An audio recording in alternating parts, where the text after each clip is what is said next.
A ideia hoje é batermos um papo, então, a respeito da questão da dádiva, da generosidade, da entrega, é uma virtude que recebe muitos nomes, né? Dentro dessa série que temos feito do Khalil Gibran. E eu sempre gosto do início, embora sempre tenha pessoas que já conheçam, já tenham vindo em outros encontros, mas eu gosto de explicar a ideia, por que nasceu esse clube de leitura.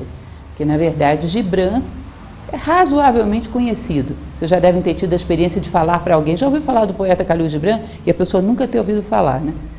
É engraçado, mas tem muita gente que não conhece. Então a ideia é que tornássemos esse poema não só mais conhecido horizontalmente, mas também mais entendido. Que eu vejo, às vezes, pessoas que recitam Gibran, conhecem Gibran, mas a obra é muito densa. Imaginem, se vocês conhecerem o Profeta, é um livrinho desse tamanho. E ali ele fala sobre o amor, sobre a generosidade, sobre a justiça, sobre o matrimônio, sobre os filhos, basicamente sobre tudo que é importante na vida humana. Para escrever em tão pouca superfície, ele deve ter muita profundidade. Característica das pessoas que falam pouco e querem dizer muito é uma linguagem simbólica. Como nós sempre comentamos, hoje a gente fala muito, quer dizer muito pouco.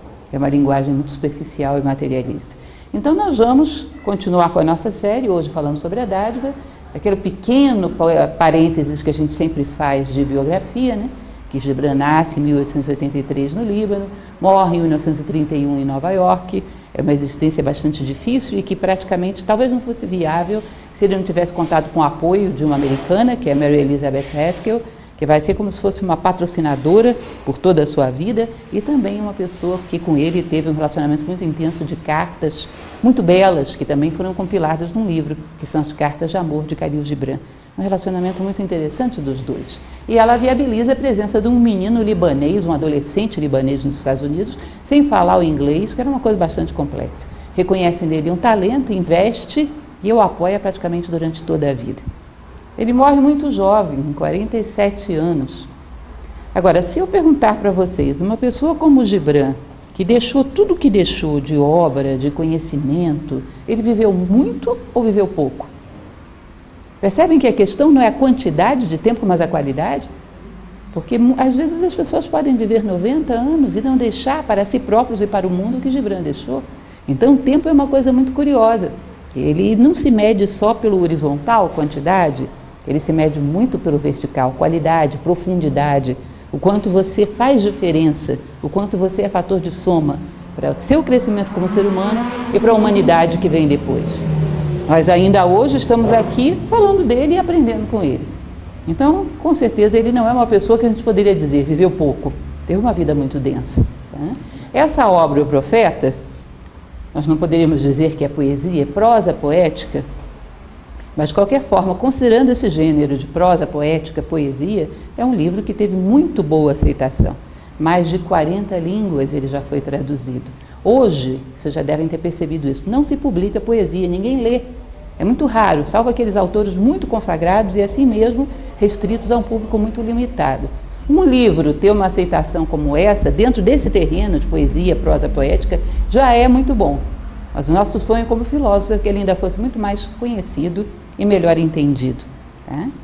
Então, como eu sempre comento nessa série de palestras de Gibran, o contexto desse livro, que é a sua obra principal, não única, mas principal, O Profeta conta a história de um homem chamado Al-Mustafa, que morava numa ilha e resolveu sair dessa ilha e ir para uma cidade chamada Orfalese. Ele era muito sábio e acreditava que os moradores dali poderiam se beneficiar muito com a sua sabedoria. Vai para lá e mora 12 anos nessa ilha. E as pessoas não dão absolutamente atenção para ele, o ignoram completamente.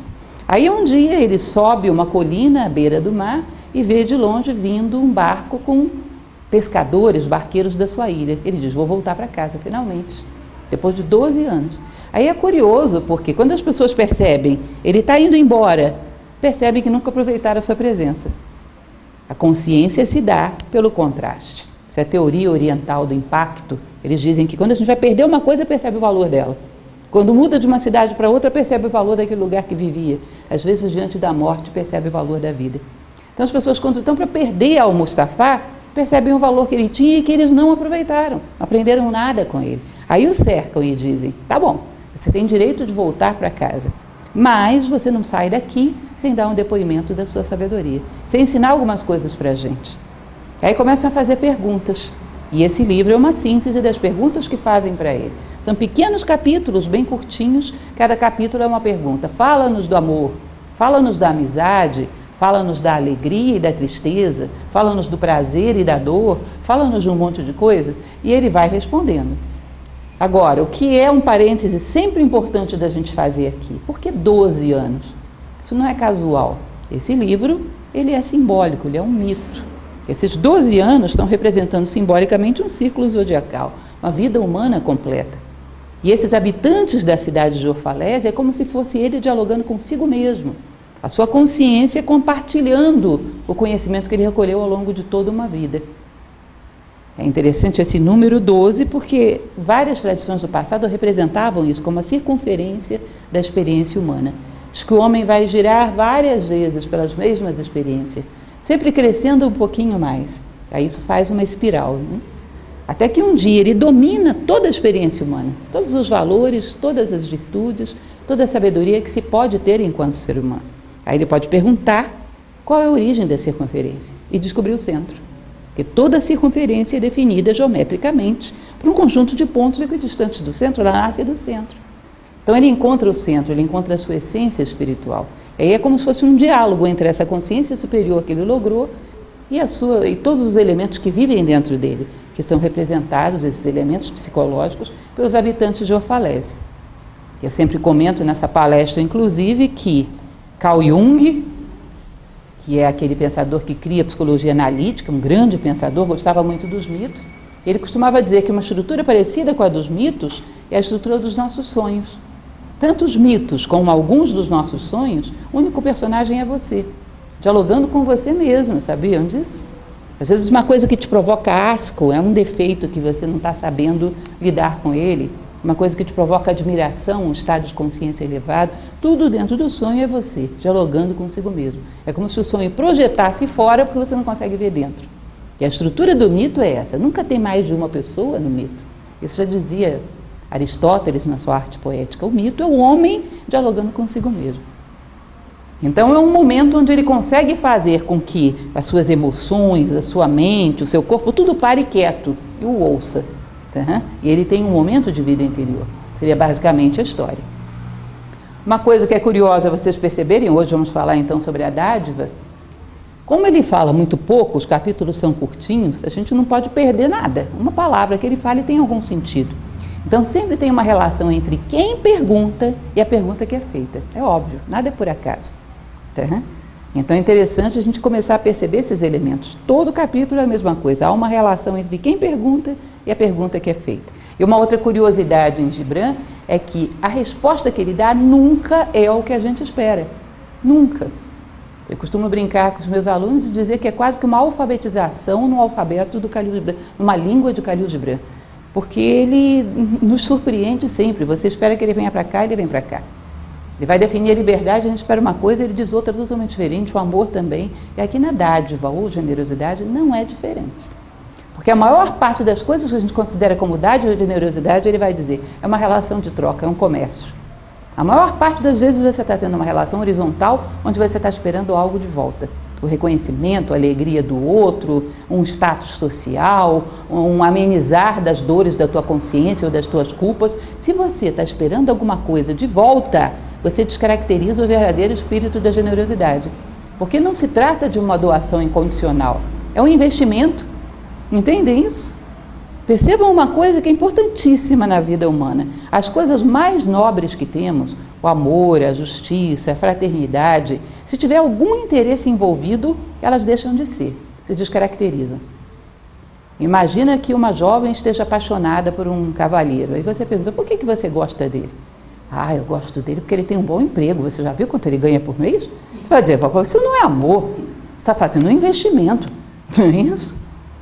Uma pessoa ajuda alguém a atravessar a rua, um ancião, alguma coisa assim. Você pergunta, por que você fez isso? Que ato bonito seu. Ah, eu fiz porque me pagaram R$500 para fazer isso. Acabou a fraternidade. Não é isso? Foi um investimento e foi bem pago, inclusive, né? Um investimento. Tá? Então você percebe que todas as coisas nobres do ser humano, se você faz por interesse, elas se descaracterizam. Percebe? O amor, a justiça, a fraternidade, a bondade. Eu fiz para ganhar alguma coisa. Olha, Não é bem isso, porque se você tirasse a compensação, não faz mais. Então a motivação não é a virtude em si, isso faz com que ela deixe de ser. Agora, se vocês pararem para observar as motivações da nossa sociedade atual, qual é a virtude que ficaria de pé? Que não tenha nenhuma outra compensação a não ser a virtude em si. Ele vai dizer que isso é a dádiva, isso é a generosidade. Eu não espero outra coisa que não me realizar como ser humano. Aí fica complicado, né? Bem complicado. São raros os atos de verdadeira dádiva, de verdadeira generosidade. E aí começa o poema, então. E é bem interessante, porque um homem rico vai perguntar isso para ele. Então, um homem rico disse: fala-nos da dádiva. E ele respondeu: vós pouco dais quando dais de vossas posses. É quando dais de vós próprios que realmente dais. Não é curioso isso? Porque para a nossa mentalidade, uma pessoa rica, a gente já pensaria, não é generoso, senão não seria rico. Por quê? Nós achamos que o despojamento de bens materiais é generosidade em si? Ou nós achamos que simplesmente o que podemos fazer para uma pessoa que necessita é dar coisas? Às vezes, dar coisas pode ser cruel, impede que ela cresça. Tá? Impede que ela viva as experiências que necessita para crescer. Você está interferindo no mecanismo da vida. Minha avó costumava dizer uma frase muito interessante, popular, que vocês devem conhecer, que ela dizia: a necessidade é que faz o sapo pular, que ensina o sapo a pular. Conhecem essa? Bem conhecida, né? E eu ficava pensando, eu criança com 9, 10 anos, eu ficava pensando, que diabo de necessidade é essa que faz o pobre coitado do sapo ficar pulando? Eu não entendia, levei vários anos para decodificar a filosofia da minha avó. E hoje eu entendo que muitas vezes nós só conhecemos um tipo de generosidade, que é dar coisas, que é a mais fácil. Tá? Dar de si próprio, dar de comprometer a sua vida com algo ou alguém é muito mais complicado. Tá? Então nós consideramos um homem rico não pode ser generoso, é uma mentira, é um erro. E é interessante, se vocês observam, sempre falo sobre isso quando dou o curso de filosofia, porque é um primeiro engano que a gente tem que corrigir. Uma pessoa que tenha como finalidade ser uma pessoa virtuosa, ser uma pessoa boa, o ser como finalidade de vida impede que você tenha coisas como meios? O ser impede o ter? Imaginem vocês, Platão, que escreveu belíssimos livros de filosofia. Se ele tivesse internet para divulgar isso para o mundo inteiro, não teria sido bom para a humanidade? Pessoas que são muito generosas, se tivessem meios materiais para expandir a sua generosidade, não seria melhor? O ter não impede como meio, ele impede quando ele é fim. Quando você vive em função de ter coisas. Agora, quando você vive em função de construir a si próprio e ajudar os seres humanos a crescer, o ter como meio é até bom. Vai te potencializar a fazer mais coisas. Percebe? Agora, quando você tem o ter como fim, a minha finalidade de vida é possuir muitas coisas. É ser o homem mais rico do mundo. O ter como fim impede o ser como meio? Eu quero ser a pessoa mais rica do mundo. Se eu for fraterno, vai atrapalhar, né? Eu toda vez que eu estiver ficando rico, eu distribuo tudo, não vou ficar rico nunca. Percebem isso? Não vai dar. Então é bem curioso que você observe, porque nós ficamos às vezes com uma mentalidade meio medieval, de que possuir coisas é um pecado que os generosos não podem permitir. Por quê? Se você as tem justamente como fruto do teu trabalho e não as tem como finalidade de vida, mas como meios, às vezes não ter coisas não é sinal de generosidade nem altruísmo, mas de incapacidade de conquistá-las. Percebe? Então ele coloca isso logo como um contraste. O homem rico pergunta por generosidade, ele não deve saber o que está falando. Por que não? E aí ele já responde: bom, vós dais pouco quando dais de vossas posses. Você pensa que é só dar coisas? Isso é só a primeira etapa da generosidade. E ele vai adiante e vai explicar isso, né? É dando de vós próprios que realmente dais. Pois o que são vossas posses, senão coisas que guardais por medo de precisardes delas amanhã? Entendam? Aí ele está falando de posses, não só as posses físicas.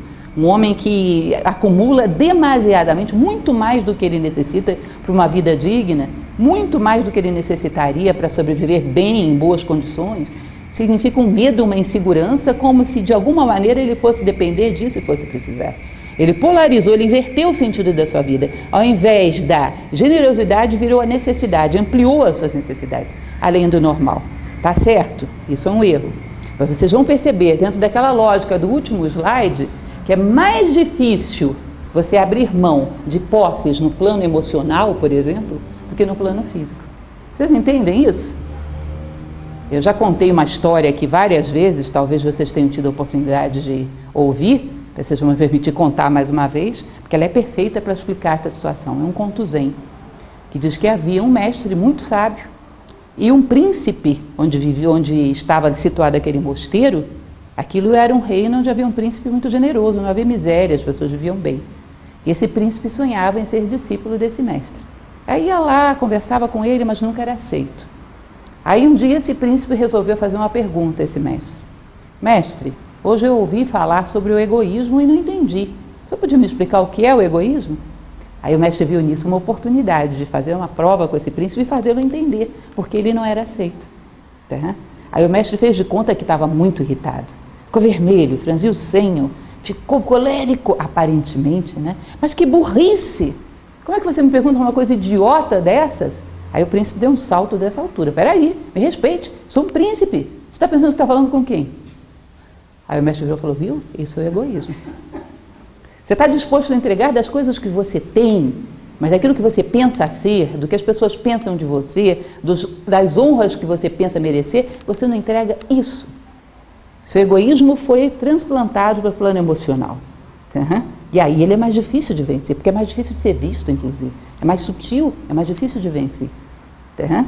Então, quando acumulamos posses nesse plano, às vezes é mais difícil de abrir mão dela.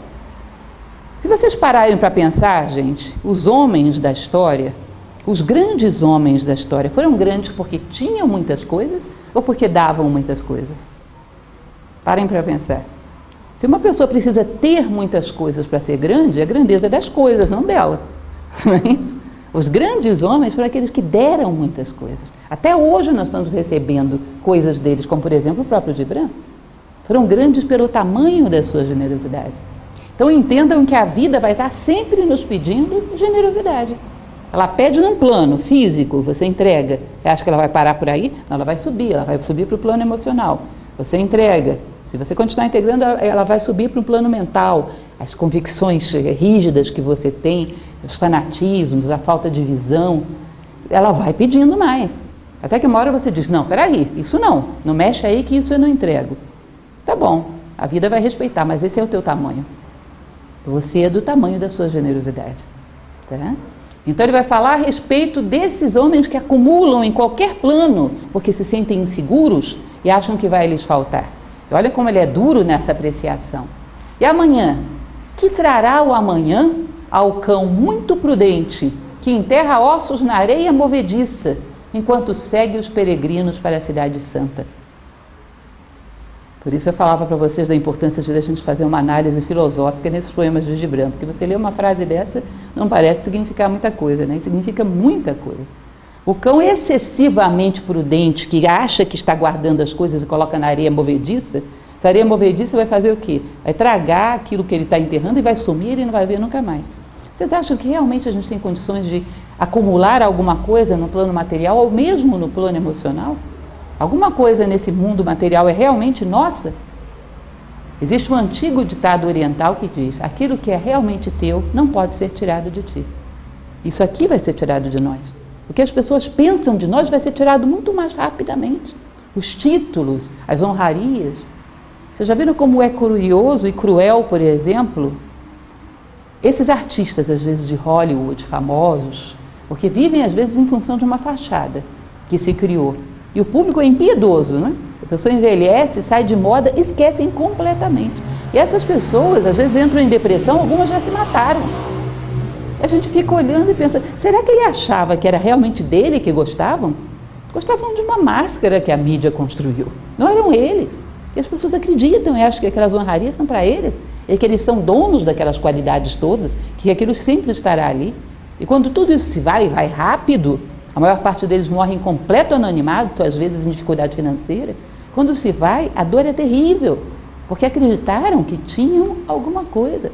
No plano material, no plano emocional, colocaram coisas na areia movediça.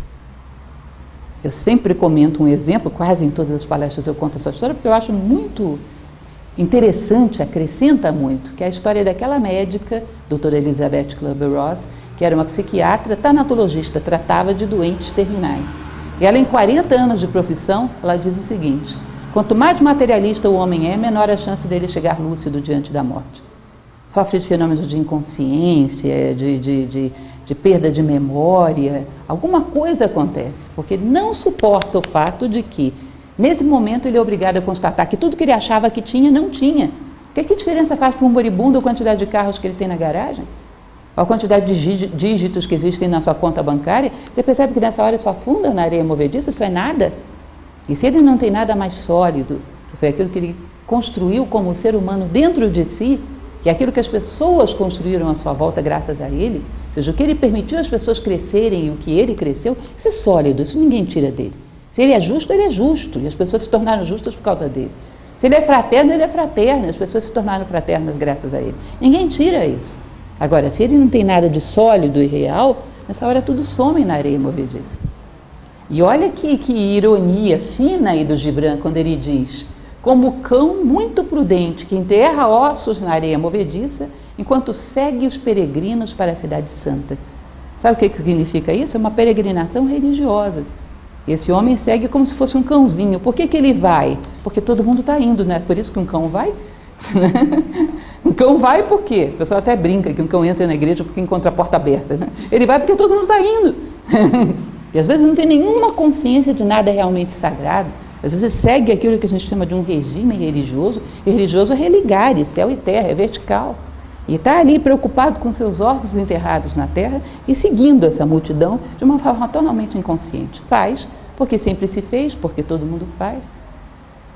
Percebam que ele aí está falando de coisas muito delicadas, né? E às vezes essa nossa relação horizontal de interesses é tão profunda e tão arraigada que a gente transfere até para o nosso relacionamento com aquilo que a gente considera sagrado, ou não. Vocês não percebem que às vezes a gente se relaciona com Deus por medo do que Ele pode tirar ou desejo do que Ele pode dar? Isso é um investimento, um plano de previdência privada. Não é isso? É um investimento, tá? Uma relação horizontal. Tá? Então ele diz, às vezes segue uma procissão sagrada como um cãozinho seguiria. Mas a preocupação dele, a mente dele está nos seus ossos que estão enterrados na areia. E mal sabe ele que nada é realmente dele. O tempo corrói tudo. Tá? E o que é o medo da necessidade, se não a própria necessidade? Não é vosso medo da sede, quando o vosso poço está cheio, a sede é insaciável? Então eu acho que um poço cheio não é suficiente para a minha sede. Eu preciso armazenar mais água. Os sedentos passam por mim? Não, essa eu tenho que armazenar. Eu posso precisar. Então, eu criei uma necessidade muito maior do que o natural. Onde existe muita necessidade, existe pouca generosidade. Ou seja, essa avidez por uma segurança excessiva para mim faz com que eu me torne insensível à necessidade do outro. Tá? Com que eu não me comprometa com a humanidade, ou seja, não desenvolvo amor, não desenvolvo fraternidade e abro mão daquilo de mais importante e real que eu poderia acumular, que seriam valores. Mais uma vez Jung, não sei porque hoje eu estou lembrando tanto dele, porque isso realmente eu não tinha planejado, mas ele tem uma frase que eu acho muito interessante, que ele diz que o homem moderno, que fala tanto de economia, é na verdade um esbanjador, que esbanja o mais precioso, que é o espírito. Não sei se vocês entendem, só temos essa oportunidade de desenvolver a generosidade e a justiça, e jogamos fora por coisas materiais que necessariamente vamos perder. Por coisas materiais que são irreais, jogamos fora a generosidade, que é real. O imperador Marco Aurélio de Roma, que era um grande filósofo, acho que uma vez perguntaram para ele, imperador, o senhor faz tanta questão de ser bondoso, generoso, isso é porque depois da morte o senhor quer ter um lugar privilegiado junto aos deuses? E se não tiver depois da morte? E se não tiver deuses? Aí ele vem com um exercício de lógica que eu acho ótimo. Que ele diz o seguinte, olha, se não tiver nada, se tiver alguma coisa depois da morte, é bom você ser bom e generoso agora, para poder merecê-las. Agora, se não tiver nada depois da morte, é bom você ser bom e generoso agora, porque é a única oportunidade que você tem. Então, de qualquer maneira, meu caro, aproveite, não desperdice. Se não tiver, aí é que você tem que ser mesmo, porque não vai ter outra oportunidade de ser. E ser é a coisa mais preciosa que podemos fazer como ser humano. Tá? Aos que dão pouco do muito que possuem e o fazem para serem elogiados, e seu desejo secreto desvaloriza suas dádivas. Aí ele vai começar a falar das compensações que a generosidade tem, às vezes muito sutis, mas necessita delas. Vocês vão perceber que essa aqui é a mais evidente. Tem até uma passagem da Bíblia que diz que a tua mão esquerda não saiba o que a tua mão direita fez, né? Porque se necessitamos de um reconhecimento público pela nossa generosidade, estamos fazendo propaganda e não generosidade, divulgando a nossa pretensa bondade, e queremos isso. E nós estamos preocupados com a necessidade do outro. Aí ele vai para planos mais sutis, que às vezes a gente não reconhece muito. E aos que pouco têm e o dão inteiramente, estes confiam na vida e na generosidade da vida, e seus cofres nunca se esvaziam. Então há pessoas que têm pouco e dão tudo o que têm e diz, bom, Deus vai providenciar, não vai me faltar. E se faltasse? Será que ela se traumatizaria e no dia seguinte, quando tivesse, não daria mais? Vocês percebem que ele está falando de forma muito sutil, incondicional. Eu dou para você todo o alimento que eu tenho e penso, não vai me faltar. E em geral não falta realmente, porque a vida é generosa. Mas se faltasse, quando eu voltasse a ter, eu continuaria dando? Ou eu só dou se eu tenho a garantia que a vida vai prover? E se não trouxesse nada e eu passasse fome no dia seguinte? No outro dia, quando eu tivesse, voltaria a dar? Percebe? Ele vai entrando para planos mais sutis. Porque o verdadeiro generoso não espera nada. Nem que a vida dê, nem que a vida não dê, ele dá, porque não vê outra possibilidade. Como ser humano, ele não tem outra chance. Ele vai embora, mais para o sutil. E há os que dão com alegria. E essa alegria é sua recompensa. Parem para pensar. Eu dou algo para alguém, e se a pessoa faz uma cara feia, me dá uma má resposta, amanhã eu vou continuar dando? Ou eu esperava que pelo menos ela me desse um sorriso? Alguma contrapartida? O fato de não receber nenhuma resposta positiva do outro desanima a minha generosidade? Porque senão eu estou dependendo dessa alegria. Algum tipo de retorno eu estou esperando. Entende? E há os que dão com pena, e essa pena é o seu batismo. Dão como se estivessem arrancando um pedaço de si próprio, sentindo aquilo como um sacrifício terrível. Bom, essa dor vai ajudá-los a crescer e a desapegarem. Mas nenhuma das duas coisas é a verdadeira generosidade. Quem espera a alegria ou quem sofre na doação? O que seria a verdadeira generosidade então, gente? Perdão. E há os que dão sem sentir pena, nem buscar alegria. E sem pensar na virtude. Não é porque eu vou ser bom, não é porque vão gostar de mim, não é porque eu vou ganhar méritos nessa vida ou depois dela. Eu dou porque eu sou humano e a vida espera que um ser humano seja generoso. Dão como no vale, o mirto espalha sua fragrância no espaço. Vou contar uma pequena historinha para vocês que aconteceu comigo bem recentemente, eu inclusive escrevi sobre ela. No fundo do meu quintal, meu esposo plantou um tomateiro desses de tomate cereja, e eu não sabia que essas plantas elas secam rapidamente. Durante uns meses ela deu uma quantidade absurda de tomates, parecia uma árvore de Natal de tanto tomatinho que tinha. E de repente, de uma hora para outra, ela secou. Mas esturricou desde o caule até todos os galinhos, secou. É próprio do ciclo de vida dela. Aí um dia desses, eu abri a janela do meu quarto, que dá de frente para esse tomateiro, ele totalmente esturricado, gente, mas num galho assim, distante do seu caule, 3 tomatinhos bem vermelhinhos. É como se ele tivesse reunido toda a energia de vida que ele ainda tinha, um pouquinho de seiva que tinha, e tivesse dado um último presente para a gente. E era uma coisa tão bonita, que aquele galho seco parecia uma mão estendida, um ato de generosidade, dando o restinho de vida que ele ainda tinha. Vocês acham que aquele tomateiro me perguntou o que eu ia fazer com o tomate? Se eu merecia o tomate ou não? Se eu ia comer ou se eu ia jogar fora, se eu ia fazer uma salada ou ia dar para alguém, não, nada, ele dá por quê? Porque ele é tomateiro. Ele não esperava ir para o Facebook, embora tenha ido, coloquei uma foto dele lá, ele não esperava nada, ele fez por quê? Qual era a expectativa do tomateiro? Nenhuma, ele só queria uma coisa, ser tomateiro. E como tomateiro ele tem que pegar até a última gota de vida que ele tenha e te dar frutos. Percebem isso? É como um exemplo do professor Jorge Ângelo Braga, que eu acho muito bonito, que foi aquele que fundou Nova Acrópole, professor de filosofia que fundou Nova Acrópole. Ele falava sobre uma vela. Imagina, vela é uma coisa que é feita para você acender o pavio e te dar luz, não é isso?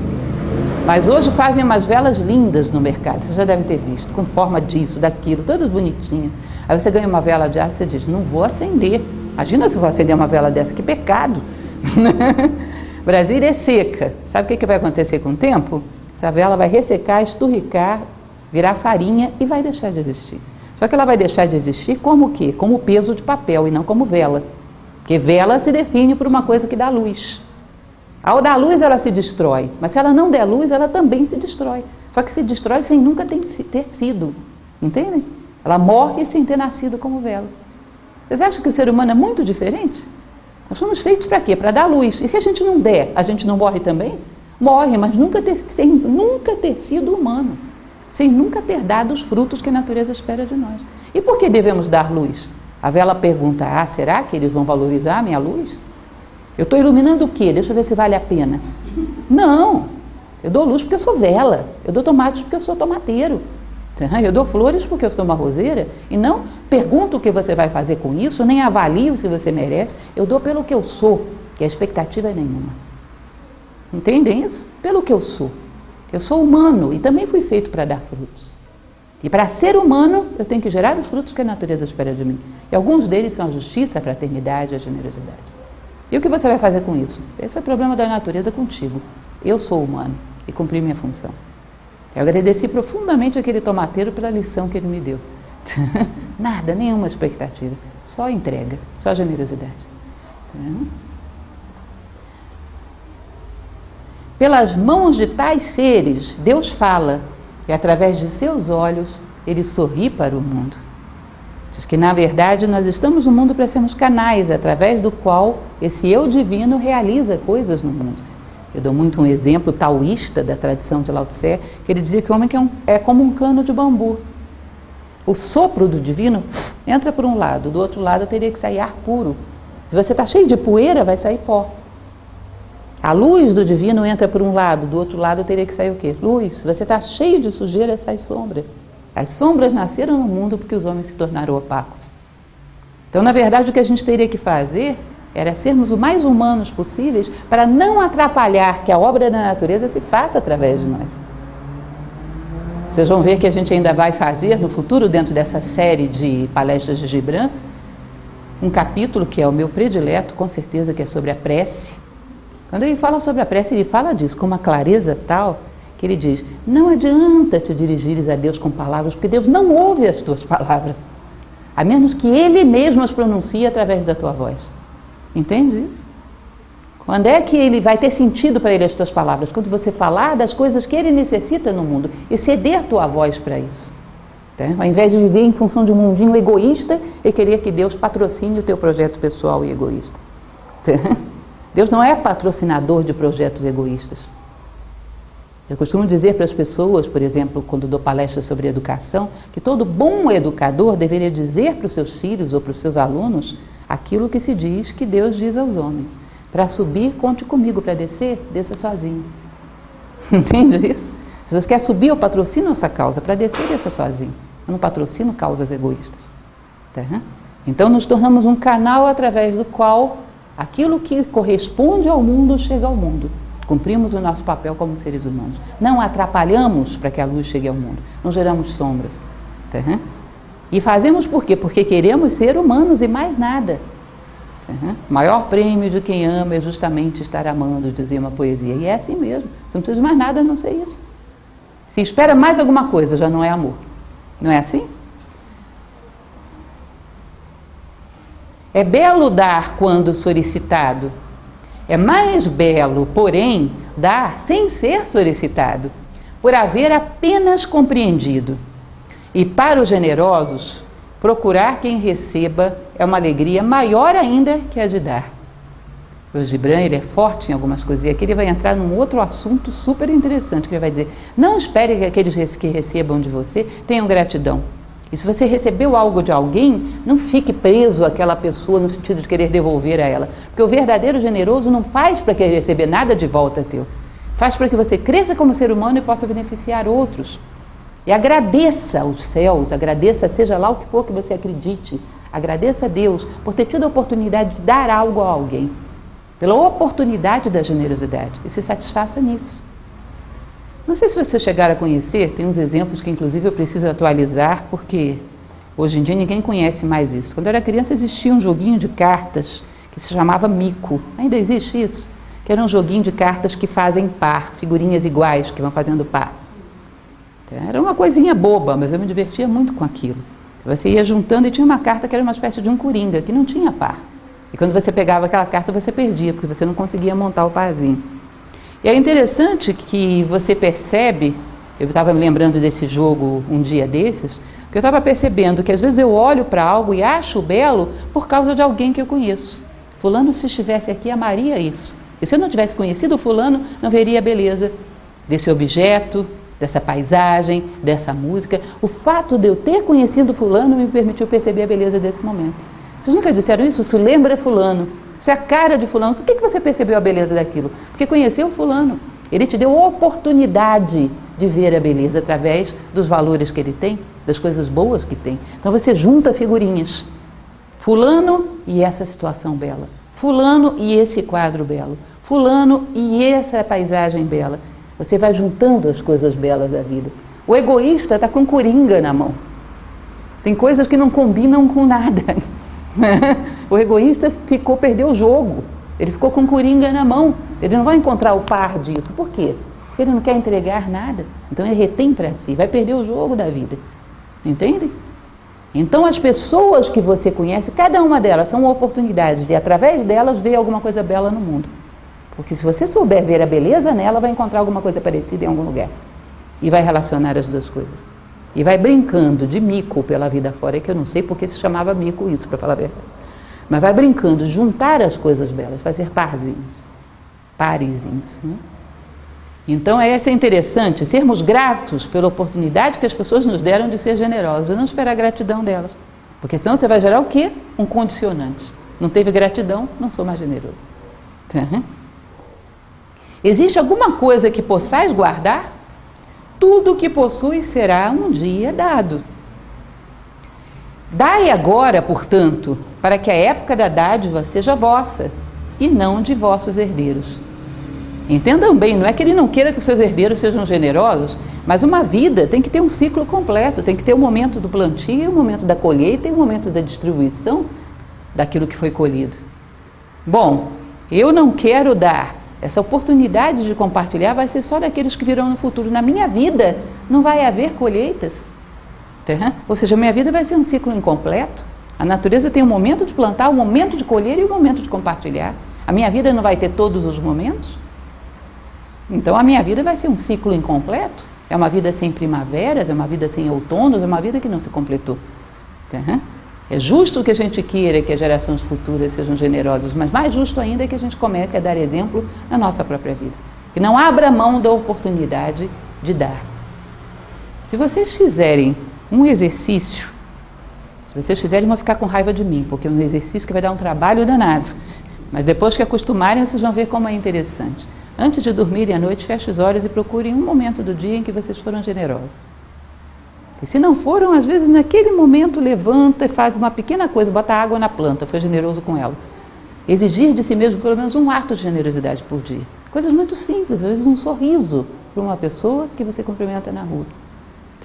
Um momento de atenção, uma coisa simples, onde você pare com essa loucura da mente humana de só pensarmos em nós mesmos, de mimarmos a nós mesmos, de pensarmos nas nossas dores, nas nossas necessidades, sair dessa prisão do pequeno eu e pensar um pouco em mais alguém. Se permitir não estar sozinho no mundo, pensar em mais algo ou alguém. Um ato de generosidade por dia. Vocês não sabem o que isso gera para nós de padrão de exigência moral e de mudança na nossa vida. Pequeno, uma pequena atitude, mas é muito interessante. Nos humaniza progressivamente. Dizeis muitas vezes, eu daria, mas somente a quem merece. Por que eu não dei? Fulano não merecia. Não dizemos isso? As árvores de vossos pomares não falam assim, nem os rebanhos de vossos pastos. Dão para continuar a viver, pois reter é perecer. Imaginem vocês que o meu tomateiro não quisesse dar tomatinhos, acha que eu não mereço. Essa energia eu mataria presa dentro dele. A macieira não quisesse dar maçãs porque sabe-se lá o que vão fazer com essas maçãs. Reter a vida dentro de si faria com que ela morresse, deixasse de existir, porque reter a vida é perdê-la. A vida segue o seu curso através de nós. E é o que ele vai dizer, a generosidade não é tua, a generosidade é da vida e usa você como veículo. Não fique nem vaidoso da sua generosidade, porque ela não é sua. Ela te honrou, fazendo de você veículo.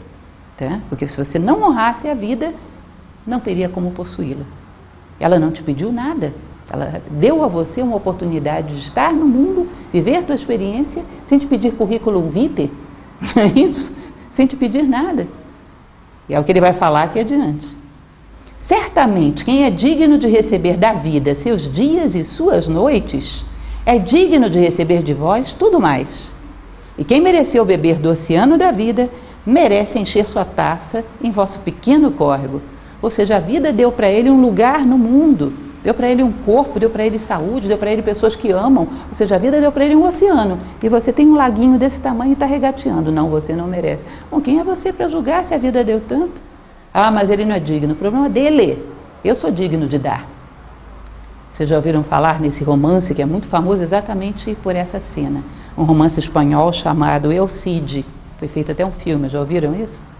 Era um rei, vou resumir muito a história só para a cena que me interessa, um rei que não tinha nenhum caráter e um cavaleiro que era muito nobre e honrado.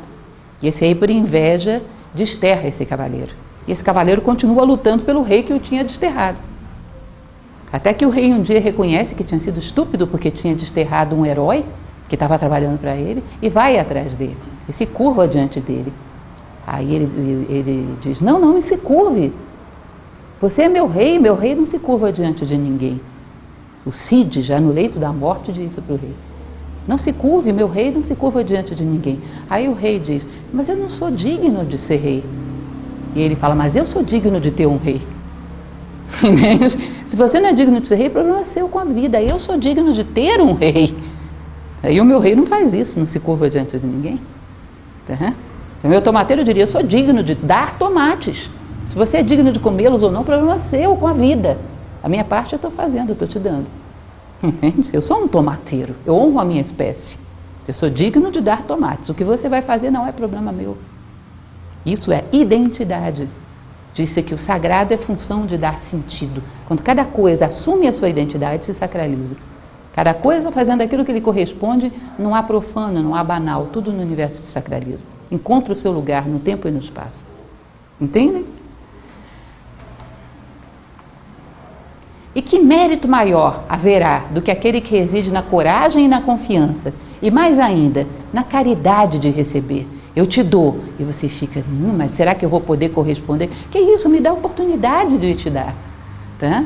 Se você vai corresponder ou não, depois você vê com a vida. Tá? Mas sinta-se honrado por ter dado a oportunidade para alguém ser generoso. Tá? Uma oportunidade.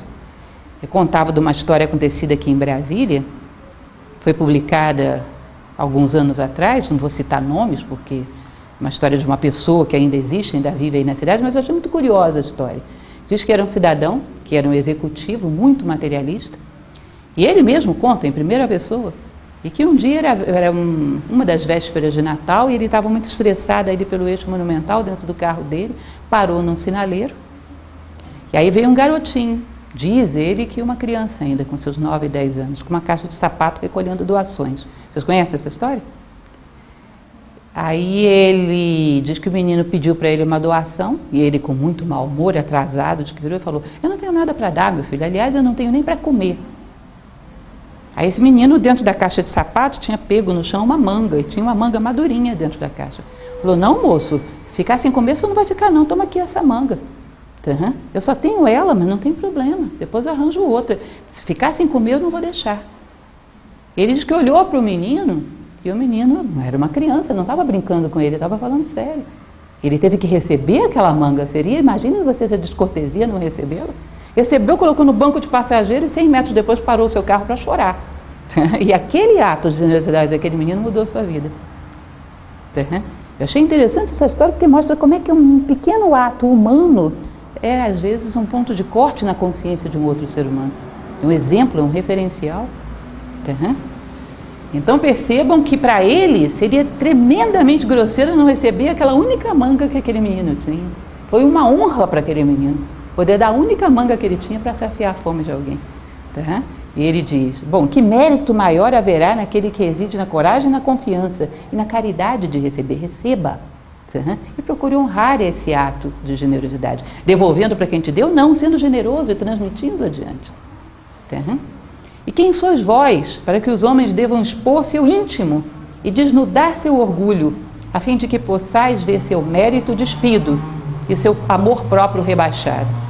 Imagina uma pessoa que você sente que tem uma necessidade e você pode dar. Não, mas deixa eu ver se você merece. E dá os seus antecedentes. Tá? Como é que você é de caráter? Você é uma pessoa coerente? Você vai exigir que uma pessoa se exponha e se humilhe quando você não está fazendo mais do que aquilo que é a sua obrigação? Que é, tenha disponibilidade de dar, dê. Tá? Você se expõe tanto assim?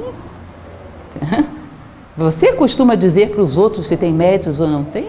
É lógico que isso dói, porque em geral as pessoas conhecem seus defeitos e é doloroso expô-los. Não é isso?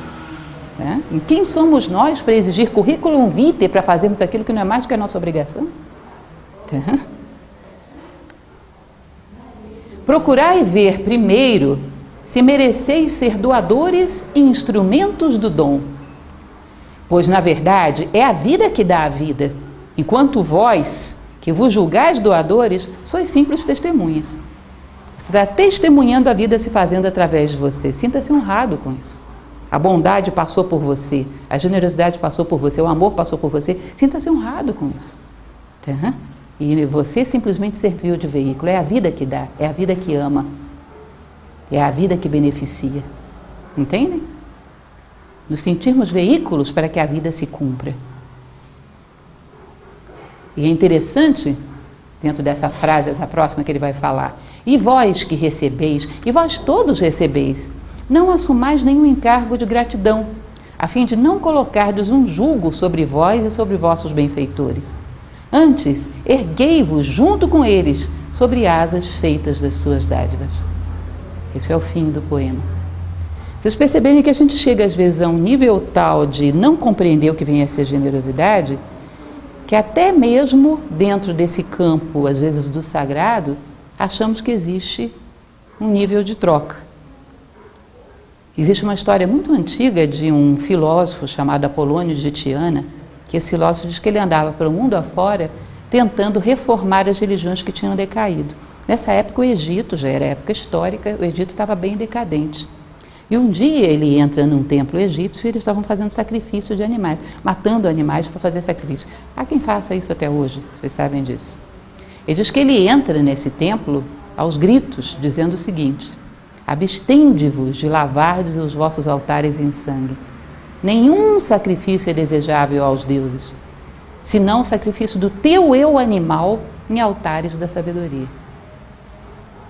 Percebam o que ele está dizendo. Se existe um ser divino, pela condição de divino que ele tem, isso era o momento onde eram politeístas, por isso ele fala de deuses, mas seja lá o que for que você acredite, se existe um ser divino, pela condição de divino que ele tem, ele precisa de você para obter alguma coisa? Qual é a única coisa que ele precisaria de você para obter, que ele não pode obter sozinho? Sabe o quê? O teu crescimento. Existe uma lei que às vezes a gente acha muito inconveniente, né, que se chama livre-arbítrio, que ninguém pode obrigar você a evoluir a menos que você queira. Tá? Então nem esses seres ou esse ser, com todo o poder que tenha, pode te obrigar a evoluir. Isso para ele obter precisa que você dê para ele. Então qual é o único sacrifício desejável a um ser nesse nível de consciência? O sacrifício do teu eu animal, ou seja, da grosseria, da brutalidade, da ignorância. Esse ele precisa de você e esse ele quer. Vocês percebem que provavelmente foi da confusão disso que nasceu esse tipo de sacrifício cerimonial? O mau entendimento disso? Agora percebam que não precisamos falar de um ser divino, podemos falar de uma pessoa nobre, uma pessoa generosa. Se ela te deu algo, será que ela espera de você o quê? Ela está fazendo um investimento? Não, ela espera que você cresça. E é a única coisa que você pode dar para ela. Se ela realmente está fazendo por nobreza. Tá? Não precisa ser um ser divino para chegar a tudo isso. Uma pessoa nobre já tem essa condição. Ela não espera que você devolva nada para ela, ela espera que você cresça. E que ao crescer a tua generosidade transborde para outros. Se ela não faz por isso, ela não é verdadeiramente uma pessoa nobre. Entende? Então, antes erguei-vos junto com eles, sobre as asas feitas de suas dádivas. Alguns de vocês devem ter assistido aquele filme que passou muito recentemente, que foram Os Miseráveis, viram? Que é baseado no romance de Victor Hugo. Se não viram, vejam. Aliás, a gente vai comentá-lo aqui em Sobradinho. É um filme belíssimo, onde conta a vida de um homem que também mudou sua vida a partir de um ato de generosidade que foi feito por alguém. Uma espécie de um sacerdote o recebe na sua casa, ele era um ex-presidiário, E esse sacerdote o recebe na sua casa e o trata muito bem, e ele na calada da noite rouba todos os objetos de prata desse sacerdote e foge, e é pego pela polícia. Quando a polícia o traz para a casa desse sacerdote, ele diz, não, esse homem não me roubou nada, eu dei tudo isso para ele. Aliás, leva mais isso aqui que você esqueceu. É exatamente essa cena. Olha, meu filho, você saiu tão depressa que esqueceu esses 2 castiçais. Ele guarda eternamente esses 2 castiçais como lembrança desse momento. E se torna um homem extremamente generoso. Percebam como isso tem efeito multiplicador, como isso muda a vida das pessoas.